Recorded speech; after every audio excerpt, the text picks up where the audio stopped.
bracha, que Hachem vous protège et vous donne la santé, la joie, que les échos de Behin Pido soient avec vous, Keneratson.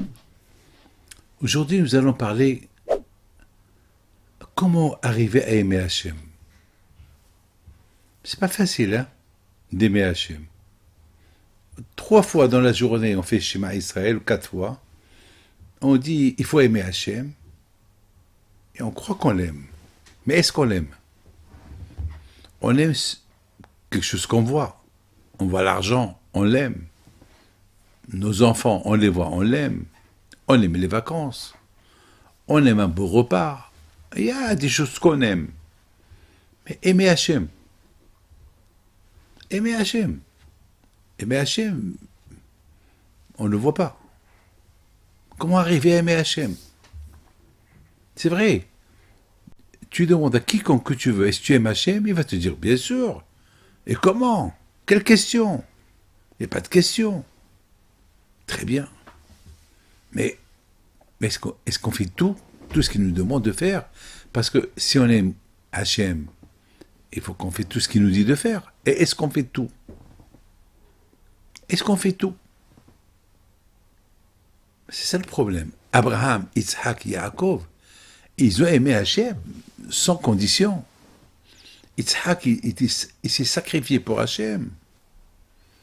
Aimer Hachem, faire tout pour lui.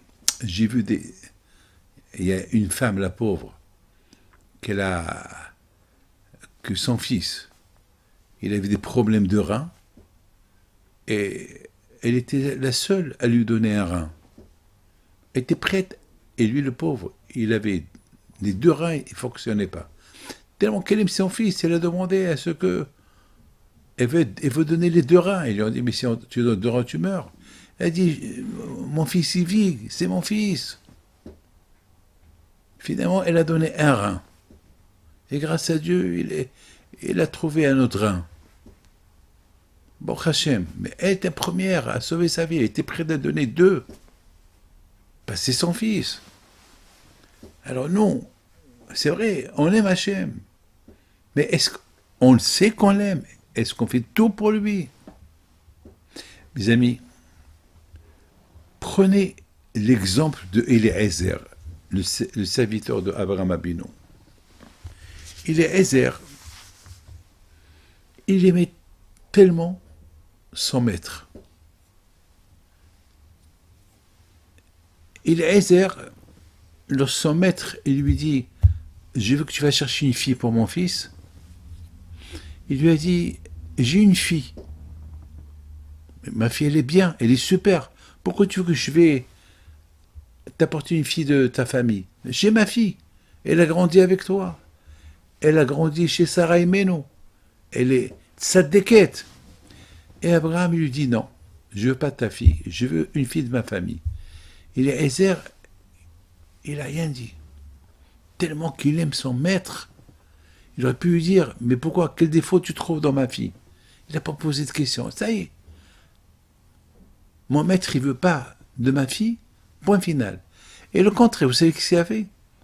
Il a prié Hachem, Hachem, aide-moi à trouver une fille pour mon maître. Aide-moi. C'est pas logique.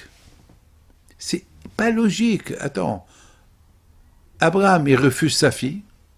En plus, il dit à sa fille, elle n'est pas pour moi, c'est une servante, je ne la veux pas pour mon fils. Avec tous ces coups durs qu'il a entendus de son maître, malgré tout, il dit rien du tout. Il ferme sa bouche. Et il va chercher une fille pour Yitzhak Avinu. Il prie à Hachem. Tellement qu'Akadosh Baruch Hu était heureux de voir Eliezer prier, jusqu'à qu'il a commencé à ressembler à Abraham Avinu. Akadosh Baruch Hu, il a changé le visage de Eliezer. Lui était Kenaani. Il était Kenaani. Il avait une peau très, très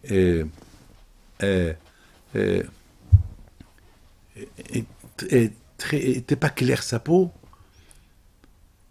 C'était comme du café noir. Il est devenu blanc. Il a commencé à devenir comme Abraham Abino. C'est de la folie. Et celui qui voyait Eliezer croyait que c'était Abraham Avinu.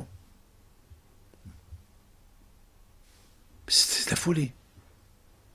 Et en plus, vous savez quoi?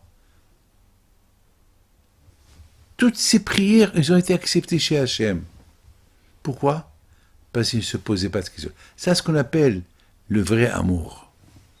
Mes amis, c'est quoi aimer? Comment on peut savoir qu'on aime Hachem? Lorsqu'on fait des sacrifices. Lorsque le matin, on ouvre les yeux et on saute du lit pour aller prier. Lorsque on fait le Shabbat bien. Lorsqu'on fait les mitzvot. Ça, aimer Hachem. Lorsqu'on aime Hachem, lorsqu'on dit on aime Hachem, on ne se pose pas de questions. Aimer Hachem, c'est pas se poser des questions.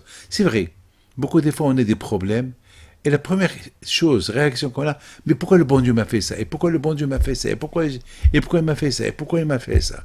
Alors, si tu te poses des questions, c'est que tu n'as pas la émouna à Kadosh Baruch Hu. Celui qui aime Hachem, celui qui aime Hachem, il ne se pose pas de questions. Voilà, je vous ai donné, mes amis, la recette de l'amour d'Hachem. La recette de l'amour d'Hachem lorsqu'on ne se pose pas de questions. Que le bon Dieu vous protège, une bonne santé. Amen.